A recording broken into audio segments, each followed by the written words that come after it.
Hey guys, welcome to Age of Wonders Planetfall damage channel discussions. Today we're looking at the thermal channel damage. So thermal channel damage, as you'd probably expect, is kind of thematically centered around heat, fire, melting things, light, and all things lasers. The lasers weapons group is the primary weapons group that uses thermal channel damage. Generally speaking, these weapons and abilities include breaking shields, blinding enemies, and applying burn related debuffs to enemy units. Ethereal and mineral units are naturally resistant to it, while plant-based units are weak to it.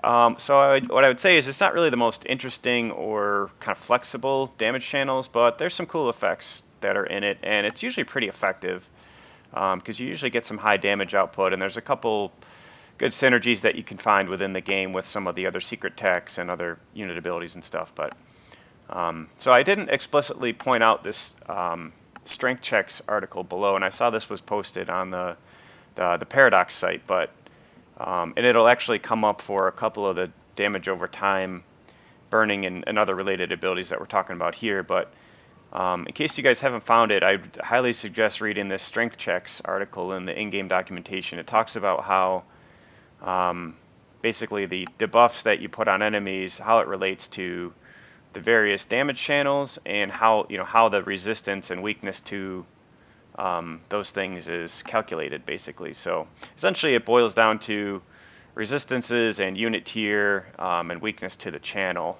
So something to keep in mind. Definitely worth checking out. It's not really presented very clearly in the game, but in the documentation at least there's a reference to it, and they actually have the formula there, which is nice. All right, let's get into it. So the first research in the lasers group is heavy laser applications. So you get a tactical op and an offensive weapon mod here. Laser strike, both of these are very straightforward, I think. Laser strike, you get 25 thermal damage. It's massive impact, which is nice. That staggers anything that doesn't have stagger immunity, which is really pretty good. And it has a kind of a medium chance to inflict burning. So, and the burning status is 5 thermal damage per turn and 10% easier to hit. So one thing to note, the burning lasts indefinitely on this unit. And it's just a great single target, find a high priority target and put this laser strike on it. It's a very useful skill, or attack op, I should say. For the offensive weapon mod, we have Incinerator module.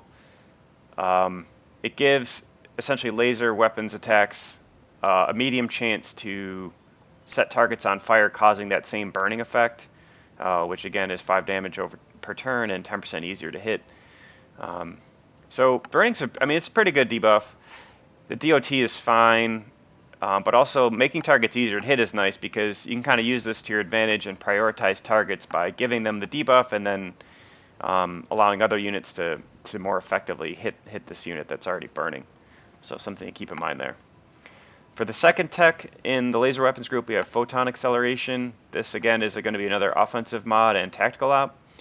So for the photonic countermeasures, we're getting kind of an AoE and a less single target, more of a area of effect, kind of early game operation here. So you deal 10 damage in a 1 hex radius. All the units that are hit by the ability also have a higher chance to be blinded, and which basically, if you guys remember from some of the other videos, blinded units lose 40% accuracy and they can't go into Overwatch mode, which is kind of nice. So this is more of your AoE effect in the laser group versus that laser op that we talked about a second ago. This can be useful, definitely in certain situations. This can be really useful. Blinded is nice. Accuracy is definitely very important for really any skills and attacks in the game. So this is a good one, and it's relatively economic at 3 priming cost. For the offensive weapons module, you have hard light module. This just gains, the laser weapons gain an extra level of stagger impact, and also you obviously get the 20% flat bonus to damage. This one I think is actually kind of always useful on certain units. For example, I really like this one on the Vanguard Assault Bike, because with wide field laser, which already has high impact on it, you basically get massive impact on kind of a 1 hex AoE. It's a short range ability, but this is nice. It really makes that abilities stand out on that specific unit. So stagger's always good. I've mentioned that before. Stagger's always good. It lets you take the initiative in most combat situations. So I always like to find ways to stagger the enemies. This is an easy way to do that. Third up in the laser weapons group is non-refracting lasers. So this one kind of gives you two options for either reducing the effectiveness of shields or armor, depending on which weapons mod you're picking. So you can kind of tailor it to what your enemies are using, whether they're more armor-based or shield-based, or if you're going to be doing, primarily, you're probably likely doing more range damage than melee damage. But so shield breaker module, that's the shield disabling choice. It disables 2 shields per hit, and that doesn't go away. Also, you get the 20% damage bonus on both of these. For the laser penetrator, this is the kind of the armor reducer here. So the weapon is going to ignore up to 2 shields, also have a medium chance to apply Charred to the unit. Charred is a little bit different. It's potentially a stacking debuff, which reduces the target's thermal channel status effect resistance, which is back to what we talked about on that first slide. So this one's useful more if you're either against, obviously, enemies with a bunch of armor, or you're already kind of relying on some of the thermal-related status effects, like burning. Otherwise, this probably isn't worth the investment for the cost of the mod, but and you'd probably be better off with Shield Breaker, I guess, if you're going down that route. But either way, it kind of gives you an option of what you're faced against and a good opportunity to sort of counter it.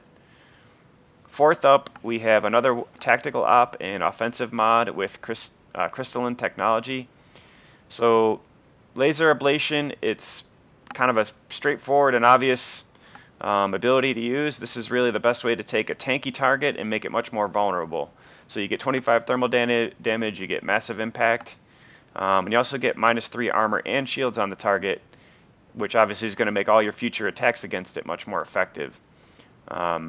So this one's just a really good op. Obviously, it's more situational when you're going to use it and what you're going to target with it. But when you have the right target for it, this was a really valuable ability to use, or tech op to use.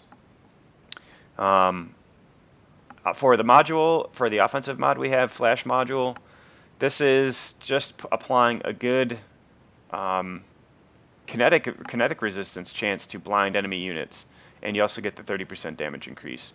So blinded, like we talked about earlier, blinded's a good debuff. It's not probably the best one, but it's one of the better ones, I would say. It's just an easy way to apply this debuff more directly to targets versus that photonic countermeasure stack up we talked about. I think in tier 2. But yeah, that's it for that. Now we're on to the 5th tech.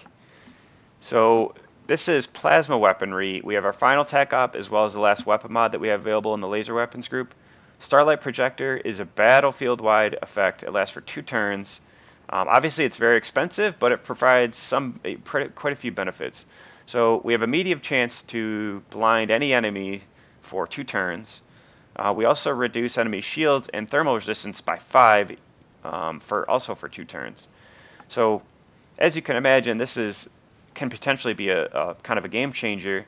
The key to using this appropriately is maximizing that 2-turn window after you cast it, to get the most bang for your buck with increased damage on your skills and abilities, and also making the enemy less effective, kind of in that mid game of the tactical battle component.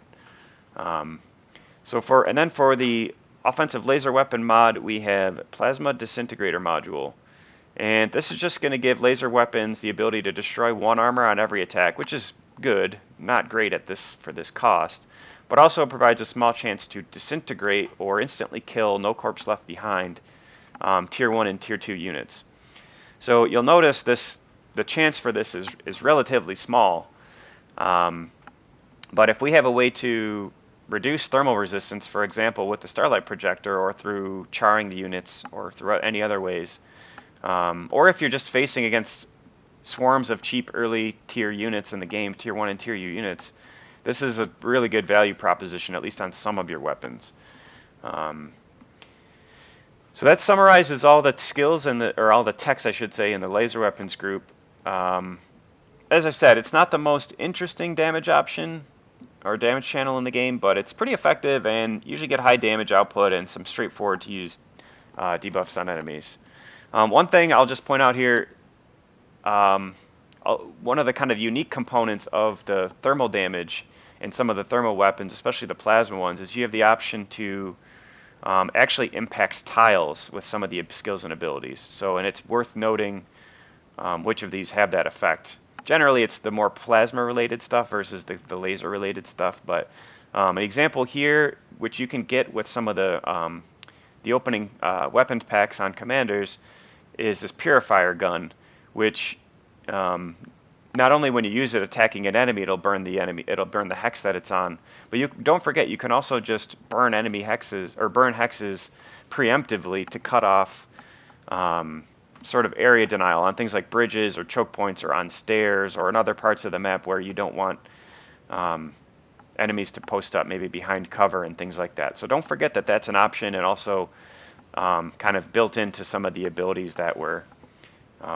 going to be in this class of weapons and along with plasma stuff. So, but anyways, hope that video is helpful. Hope you guys enjoyed it, found something useful out of it. If not, let me know how I can make a better video next time.